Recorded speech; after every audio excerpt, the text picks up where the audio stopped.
Ahmedabad traffic police શહેરમાં traffic સમસ્યાને હલ કરવા માટે અનેક નવતર પ્રયાસ કરી રહી છે।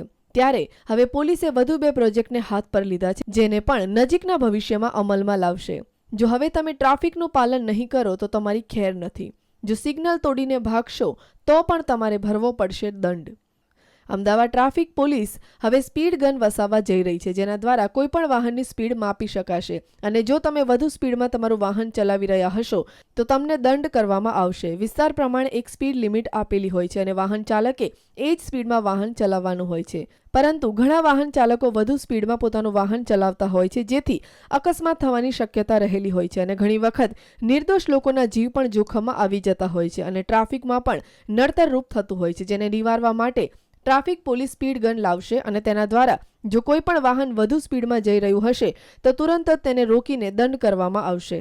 આવા સમયે ઘણા વાહન ચાલકો વધુ સ્પીડમાં હોવાના કારણે અને ટ્રાફિક પોલીસની અવગણના કરી સિગ્નલ તોડી ભાગી જતા હોય છે, પરંતુ હવે તેના માટે પણ ટ્રાફિક પોલીસ તત્પર છે અને જો આવા કોઈ વ્યક્તિ હશે તો માત્ર તેનો વાહન નંબર નોંધી લેશે અને આરટીઓ અને કોર્પોરેશનની મદદ મેળવી તેના ઘરે દંડની રકમની પાવતી મોકલી આપશે। તેમ છતાં જો તે વ્યક્તિ દંડ નહીં ભરે તો તેના વિરુદ્ધ કડક કાર્યવાહી ટ્રાફિક વિભાગ દ્વારા કરવામાં આવશે। આવા નવતર પ્રયોગને ધ્યાનમાં લઈને ટ્રાફિક વિભાગ દ્વારા તેને અમલમાં લાવવા માટે પ્રયાસ કરી રહી છે। ત્યારે જોવાનું રહેશે કે ક્યારે ટ્રાફિક પોલીસ નવા પ્રોજેક્ટને હાથ ધરે છે। Kashyap Joshi, news online, Ahmedabad.